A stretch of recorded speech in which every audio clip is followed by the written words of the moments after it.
Hello, I'm Becky Walsh. I just want to talk a little bit about getting to grips with the thoughts in your head. Remember, we are the thinker of our thoughts. And when we go through periods where we can't really get what we want, then our inner subpersonalities, archetypes is another way of calling them, can sometimes get really loud. And you know what's interesting is our inner critic, we can have all sorts of different ones. Our inner critic, our inner saboteur, our abandoned orphan that comes under many guises of the frightened child or the abandoned child, or just your inner child basically, but can kind of come under different kind of like variants. You may have an inner warrior. You may have an inner coach. You can have an inner wise one.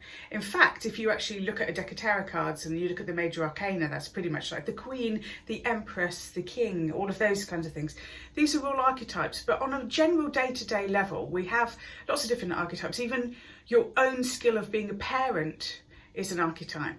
I mean, I don't know about you, but for most of the parents that I know, don't even feel like a grown-up. They don't feel like a grown-up, let alone feel like a parent. So that parental archetype comes out. I know when I'm in an audience of people, there is a blending of a teacher archetype with the court jester archetype. And even when I'm doing this, a little bit of that comes out, and coaching comes out.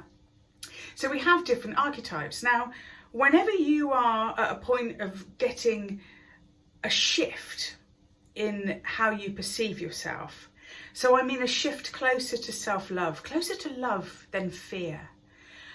What happens is that inner archetype can go it goes completely crazy. So let me give you an example of this. If you believe that you are unlovable, of course you're lovable, but if you were to believe that you're unlovable, or believe that, you know, let's say, for example, you have to work really hard to be wealthy, you know, any of these limiting beliefs, but let's just look at unlovable. If you believe that you're unlovable, then you meet somebody, you meet the relationship of your dreams, and this person loves you, profoundly loves you, really loves you, and they are able to communicate with you in your own love style. Well, we all have different love styles. So, you know, some people like to be told that they are loved.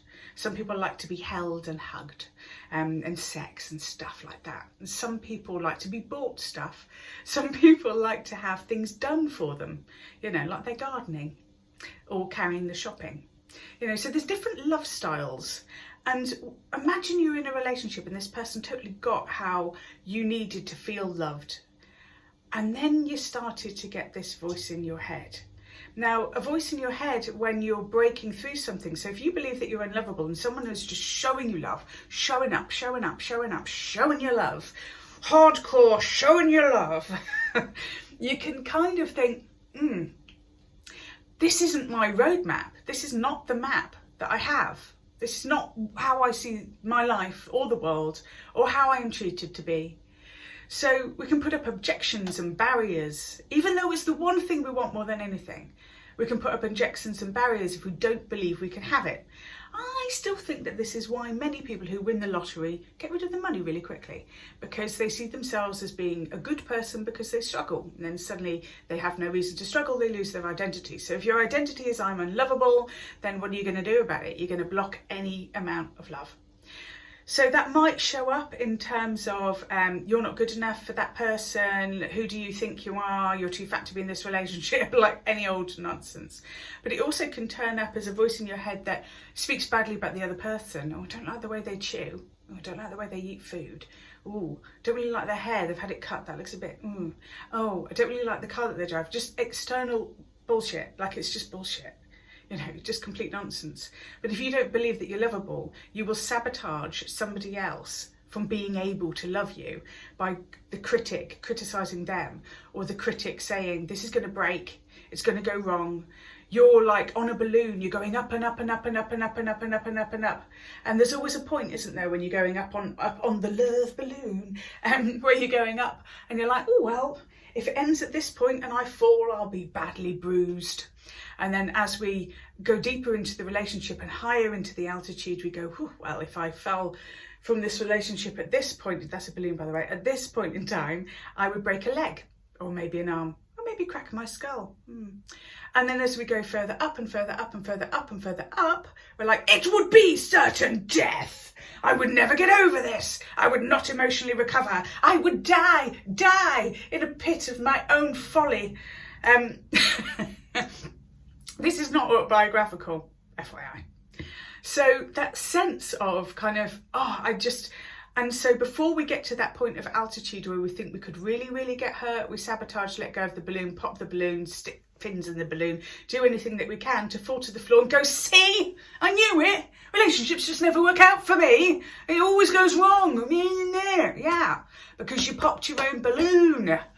So when we're kind of combating these thoughts in our head, when we're thinking about these things that kind of like come in our head, it's a really good idea to remember that you are not the thinker of your thoughts.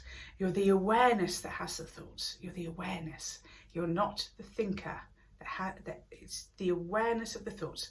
Hang on. You are not the thoughts, you are the thinker of the thoughts. That's what I meant. You are not the thoughts, you are the thinker of the thoughts. So when you have thoughts that are going a little bit batshit crazy, and this could be around lockdown, it could be a sense of entitlement, I do demand to go out. I will hug my friends, god damn it. That sort of sense of entitlement. You know, you can listen to these thoughts, but you can be aware that these are archetypal, these are subpersonalities, this is your saboteur, this is the critic.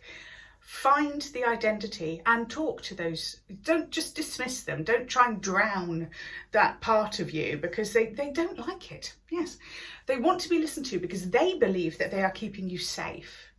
So by listening to that part of yourself, getting into a dialogue with it almost, we can say, I hear your concerns. I know you're worried for me, but I've got this.